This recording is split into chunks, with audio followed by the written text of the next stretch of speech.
প্রিয় ছাত্রছাত্রীরা, আজকে আমি তোমাদের কেবির মাধ্যমে ক্লাস 5-এর আমাদের পরিবেশে যে সমস্ত প্রশ্নগুলো দেওয়া হচ্ছে থার্ড সামেটিভের জন্য, অর্থাৎ তৃতীয় পর্যায়ে মূল্যায়নের জন্য 2025 সালের রায়মার্টিন প্রশ্নবিচিত্রা আমাদের পরিবেশের যে প্রশ্নগুলো আছে 8 নম্বর স্কুলের পেজ নম্বর 225, সেখানে যে সমস্ত প্রশ্নগুলো আছে সমস্ত প্রশ্নের উত্তর আমরা আলোচনা করবো আজকে এই ভিডিওর মাধ্যমে। তোমরা ভিডিওটা শুরু থেকে শেষ অবশ্যই দেখবে, আর চ্যানেলে যদি নতুন হয়ে থাকে অবশ্যই চ্যানেলটাকে সাবস্ক্রাইব করে রাখবে পরবর্তী স্কুলগুলোর প্রশ্ন উত্তর পাওয়ার জন্য।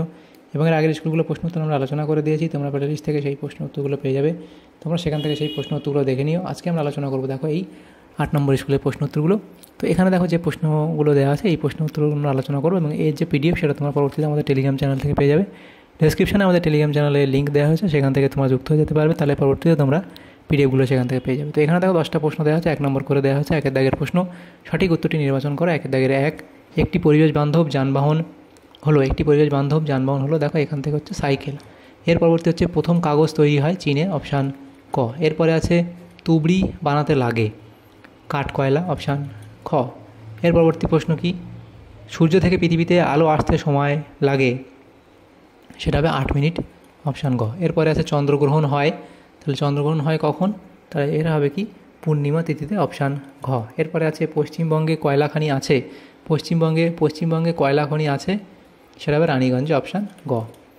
এরপরে হচ্ছে বিশ্ব বয়স্ক অবমাননা প্রতিরোধ দিবস হলো, এখানে হবে কি 15 জুন। এর পরবর্তী প্রশ্ন যেটা দেওয়া হয়েছে, আয়লা ঝড় হয়েছিল 2009 খ্রিস্টাব্দে। পানসি হলো কি, পানসি হলো এখানে যে অপশান আছে এটা হচ্ছে ছোটো পালসহ নৌকা। এর পরবর্তী আসে ঝালং জলবিদ্যুৎ কেন্দ্রটি গড়ে উঠেছে, সেটা হবে জলঢাকা নদীর উপর। এর পরবর্তী প্রশ্ন দেখো, শূন্যস্থান পূরণ দেওয়া আছে 2 দাগে, সেখানে আছে 2 দাগের 1, তালপাতায় লেখা বইগুলিকে কী বলা হয়, তালপাতায় লেখা বইগুলিকে পুঁথি বলা হয়। এর পরবর্তী প্রশ্ন, এখানে ড্যাশ বছর বয়স পর্যন্ত অবৈতনিক শিক্ষা লাভ করা শিশুদের অধিকার, এটা কত, 14 বছর। পরবর্তী প্রশ্ন, যিনি পরিষেবা গ্রহণ করে তাকে ড্যাশ বলে, তাকে কী বলা হয়, উপভোক্তা বলা হয়, তাকে উপভোক্তা বলা হয়। ট্রাম ড্যাশ শক্তিতে চলে তাই বায়ুদূষণ কম হয়, ট্রাম কী হয়, বিদ্যুৎ শক্তিতে চলে তাই বায়ুদূষণ কম হয়। হুইয়া পাখির ড্যাশ এর জন্যই মানুষ তাকে মেরে ধ্বংস করে দিয়েছে, এটা হবে কি পালক, তাহলে কী হবে পালক। এর পরবর্তী প্রশ্ন, সত্য বা মিথ্যা লেখো। প্রথম প্রশ্ন কি, যেটা দেওয়া আছে, গ্যালিলি প্রথম রেডিও তৈরি করেন, এটা এখানে ভুল বলা হয়েছে। পরবর্তী প্রশ্ন, চাপ ও চিলনি দুটি গাছের নাম, তো এটা এখানে সত্য বলা হয়েছে। পরবর্তী প্রশ্ন কি, ছোট গির্জাকে বলে ক্যাথিড্রাল, এটা এখানে ভুল বলা হয়েছে। এর পরবর্তী প্রশ্ন, 1 অক্টোবর বিশ্ব বয়স্ক দিবস হিসেবে পালিত হয়, এটা এখানে সত্য বলা আছে। পরবর্তী প্রশ্ন, শ্যামুকার লেভি ধূমকেতুটি শুক্র গ্রহের উপর আছড়ে পড়েছিল, এটা এখানে ভুল বলা হয়েছে। এরপরে 4 দাগের প্রশ্ন, বেমানান শব্দটি খুঁজে বের করো। প্রথম প্রশ্ন, বুধ শুক্র পৃথিবী প্রক্সিমা এবং সেন্টাউরি, তো এখানে এই প্রক্সিমা বুধ শুক্র পৃথিবী প্রক্সিমা সেন্টাউরি, তো প্রক্সিমা সেন্টাউরিটা আলাদা হবে এখানে। হাল পানসি পাল এবং দাঁড়, এখান থেকে তোমাদের পানসিটা আলাদা হবে। পেট্রোল ডিজেল কেরোসিন কয়লা, তাহলে এখান থেকে তোমাদের আলাদা হবে কোনটা, কয়লাটা আলাদা হবে।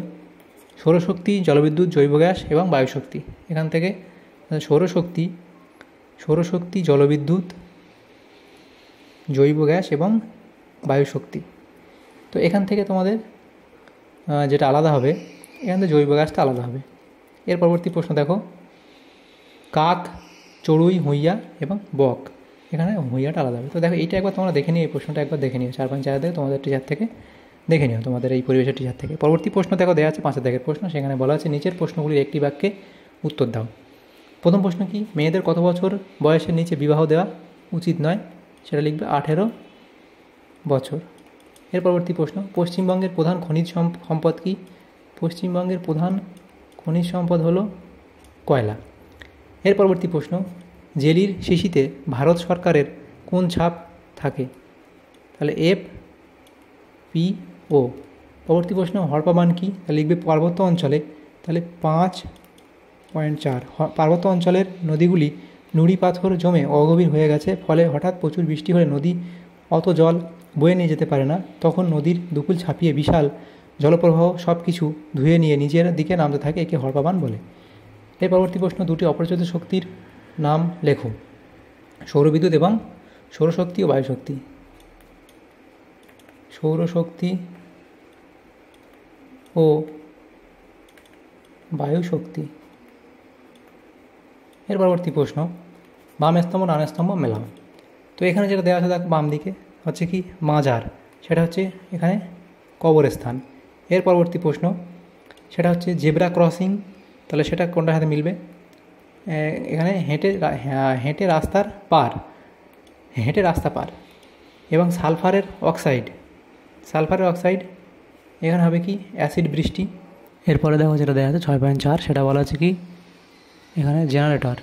তো এটা তোমাদের এখানে মিলবে ক্ষয়ের সাথে যে ডিজেলের শক্তি। তারপরে যেটা আছে সুনামি, সেটা হচ্ছে এখানে মিলবে এখানে গয়ের সাথে মিলবে যে সমুদ্রের নিচে ভূমিকম্প। এরপরে দেখো যে প্রশ্নগুলো আছে সেটা আমাদের এখানে দেওয়া আছে 7 দাগের প্রশ্ন। নিচের প্রশ্নগুলি যে কোনো 5টি উত্তর দাও, 2 নম্বর করে দেওয়া। প্রথম প্রশ্ন কী ছিল? 7.1 দাগে বন থেকে আমরা যে সকল জিনিস পাই তার মধ্যে 4টির নাম লেখো। এখানে আমরা এতগুলো নাম লিখে দিয়েছি, তোমরা যেখানে 4টে লিখবে। পরবর্তী প্রশ্ন, সূর্যগ্রহণ কয় প্রকার ও কী কী? 3 প্রকার, পূর্ণগ্রাস সূর্যগ্রহণ, খণ্ডগ্রাস সূর্যগ্রহণ ও বলয়গ্রাস সূর্যগ্রহণ। শিশুদের 2টি অধিকারে উল্লেখ করো। শিশুদের এখানে যে অধিকারগুলো আছে আমরা টোটাল এখানে সবগুলো মোটামুটি দিয়ে দিয়েছি 7টা, এখান থেকে 2টো লিখবে। জীবজ্বালানি কীভাবে তৈরি হয় তাহলে সেটা লিখবে। এরপরে আছে দেখো 7.5, খনি অঞ্চলে ধস প্রতিরোধের 2টি উপায় লেখো। 3টে দেওয়া আছে, 2টো লিখবে। পরবর্তী প্রশ্ন, নিরাপদে পথ চলার 2টি নিয়ম। তাহলে নিরাপদে যে পথ চলার 2টি নিয়ম এখানে লিখবে। 5টা দেওয়া আছে, যে কোনো 2টো নিয়ম তোমরা লিখবে।